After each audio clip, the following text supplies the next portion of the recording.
Once upon a time, there lived a young man called Amudo. He was a very hard-working man at that. As he was getting advanced in age, his parents called him and told him it was time to take a wife, but he would not listen. When his parents saw that he was not ready to yield, they went ahead and married a young girl called Oloma for him and brought her to live in his house. Gradually, he started liking the girl for the virtues she possessed. She was hardworking, kind, and generous. She was always struggling to make sure money never lacked in the house and would always help others who were in need. All these helped to make Amudo fall all the more for her. Oloma was always looking for ways to earn by trading, going to the farm, and on market days go to the market to sell goods. She would still return back home to perform the duties of a housewife as expected of her. They had been married for about 6 years and had not been able to produce any offspring. She was unable to become pregnant to give birth to her child. Amudo's parents became worried and called for a talk over the issue. Mother, please give us some time. I'm sure Loma will become pregnant, and if it doesn't happen, then I can look for another woman to marry, he had told his parents. Oloma was also worried about her not being pregnant. After all the years of marriage, her mates that married the same time with her were already having children. She would sit outside each day she returned from the market and be praying for the fruit of the womb. But after 2 more years without her becoming pregnant, Amudo decided to choose a wife himself. He put his eyes down and searched for a simple woman that he felt would suit the purpose. The girl's name was Enime. She was a very quiet and simple girl from the same village with Amudo. He married her and took her to live with them in his house. The two girls Amudo married were very much cooperative. They did almost everything together. They were like two sisters living in their family house. They would sit outside in the evenings playing and laughing with their husband, and passers-by would look at them, shake their heads, and move on, throwing greetings at them. After 2 years, any male could also not get pregnant to bring forth children as they had expected. This became a thing of concern to the entire family. Hamudo was concerned because with two wives in his house, unable to have children for him, mouths would start wagging that he was impotent. Meanwhile, Oloma was busy trading and making a lot of money. Anything she laid hands on would yield her money. She was very generous and she spent the money making sure everyone in the family was comfortable. One day, Enime went to the market and bought some mangoes. While they were relaxing in the evening, she washed them and shared them into three parts. She gave her husband and Oloma theirs and then took her own. They licked the mangoes. They were chatting and licking the mangoes that evening. And Enime packed the seeds and threw them away. But Oloma did not throw hers away. She kept the seeds in a safe place and said, I think I'm going to plant these seeds. The mangoes are very sweet and I don't think I should throw them away. I'm going to plant them. Enime looked at her and laughed. Oh, do plant them if that will give you joy, she replied, resting her head on her husband's laps. But remember, the goats and animals around can destroy them, so find a way to protect them, she advised. Oloma reasoned what Enime had just said and replied, I'll see what I can do to protect them.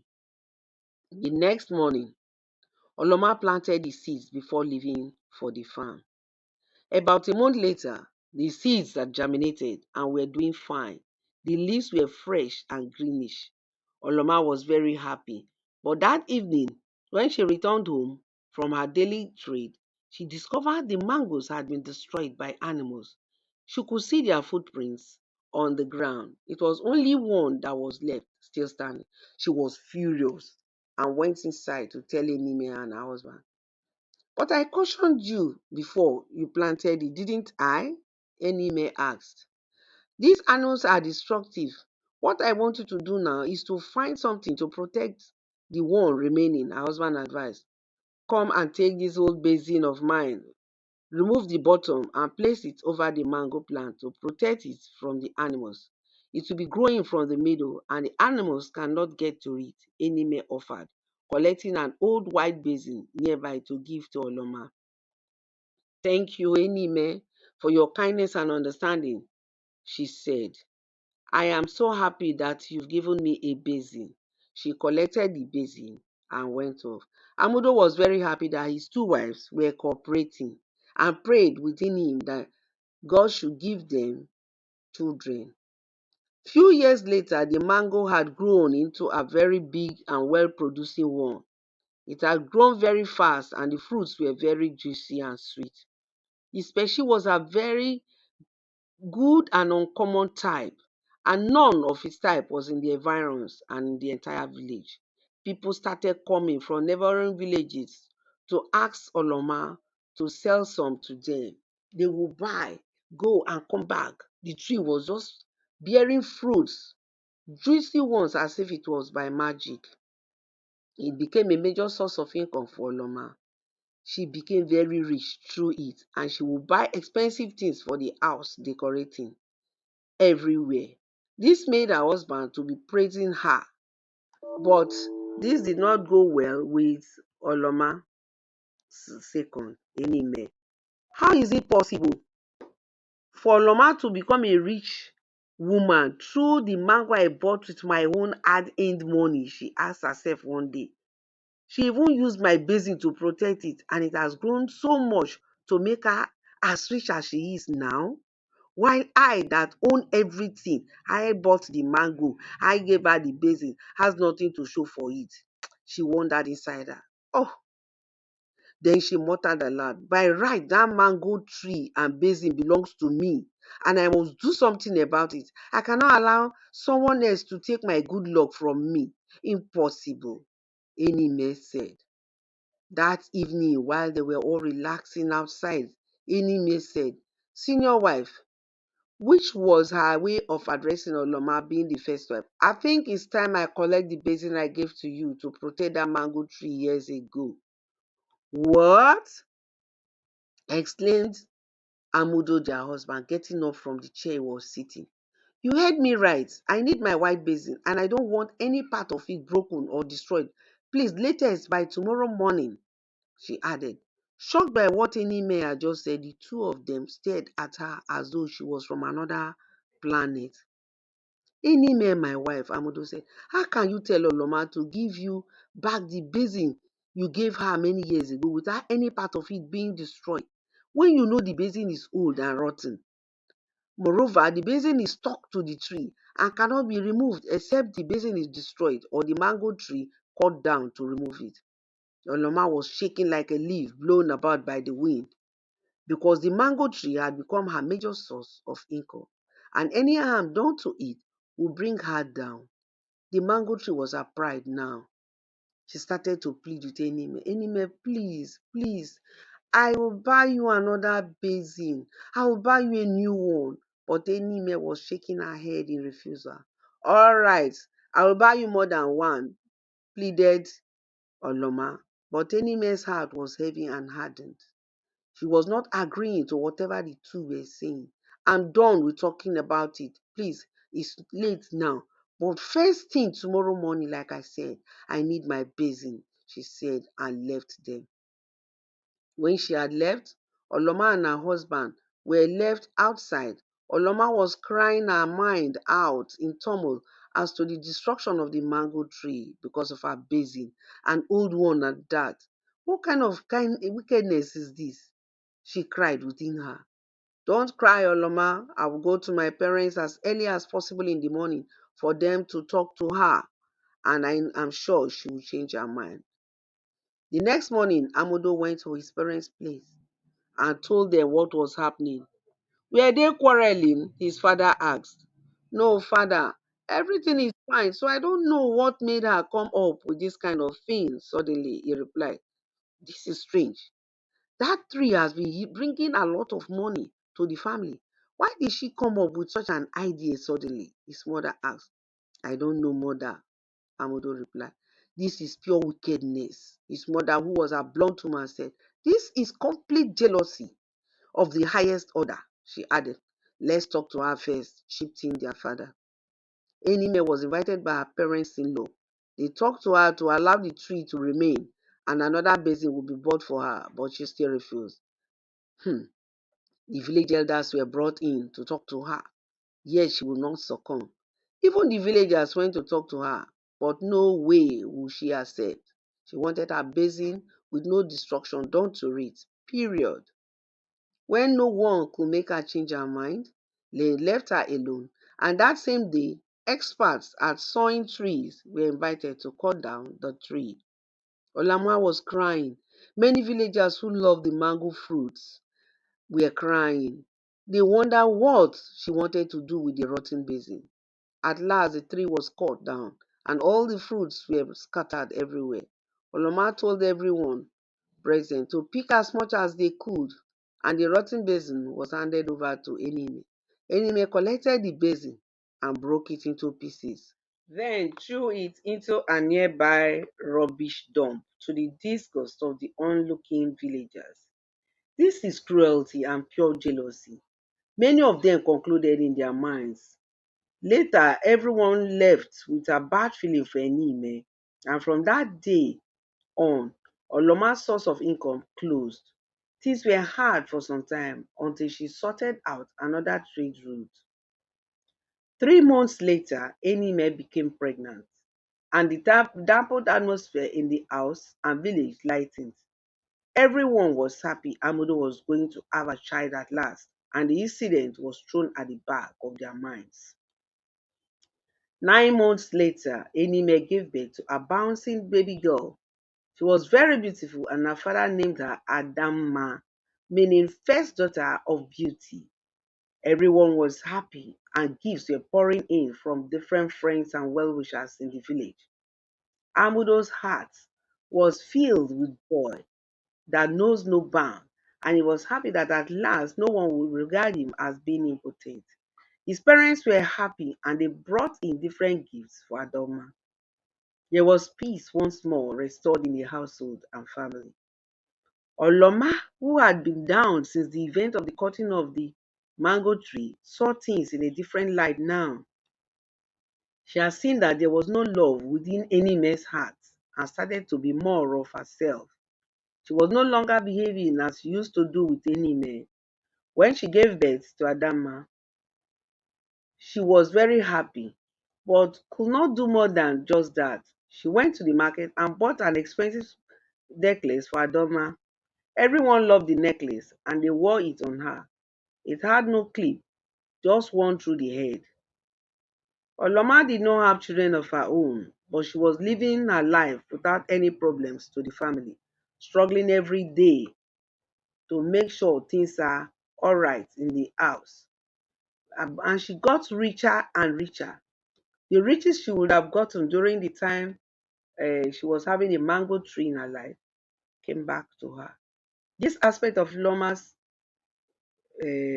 life was a problem to Inime, who wanted her out of the house. When she looked into the house, actually, it now belonged to Oloma because she rebuilt it with her own money.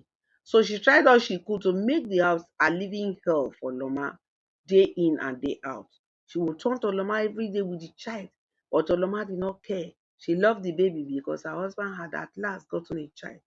But she was living in misery. She had lost her parents and had nowhere to go. So she stayed and tolerated everything being done to her. When Adama was 16 years old, the king of a nearby village came to seek her hand in marriage.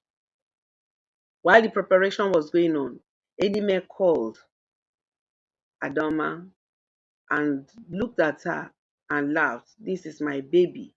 I'm going to meet Oloma now to talk to her.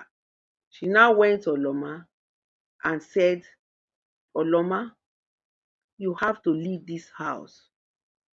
Why are you chasing me out of our house, Enime? She asked. I'm the senior wife here, and I've never been bad to you. So what's the problem, my dear?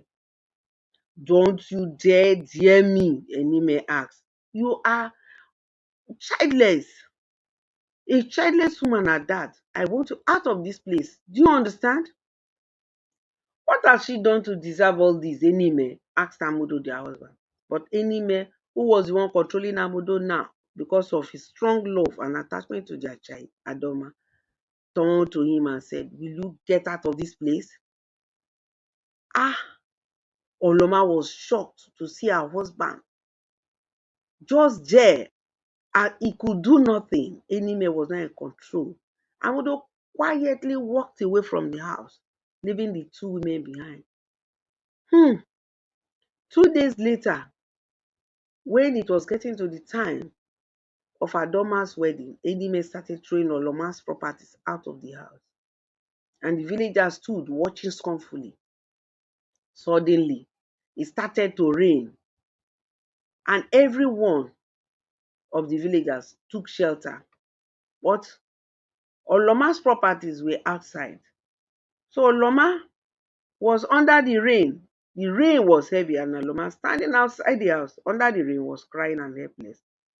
Her husband was just standing there like a dummy while the villagers tried to persuade Enime to allow her into the house. But Enime refused. Oloma had nowhere to go.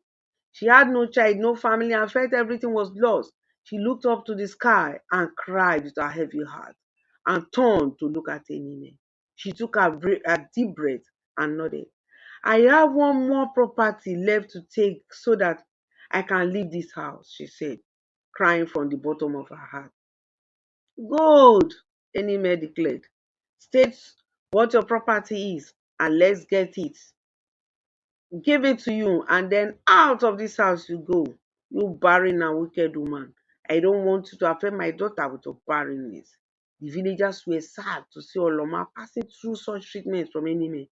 They tried once more to settle the issue. She would not agree. And since Amudo, their husband, was tolerating it all and could not do anything about it, they stood and they watching.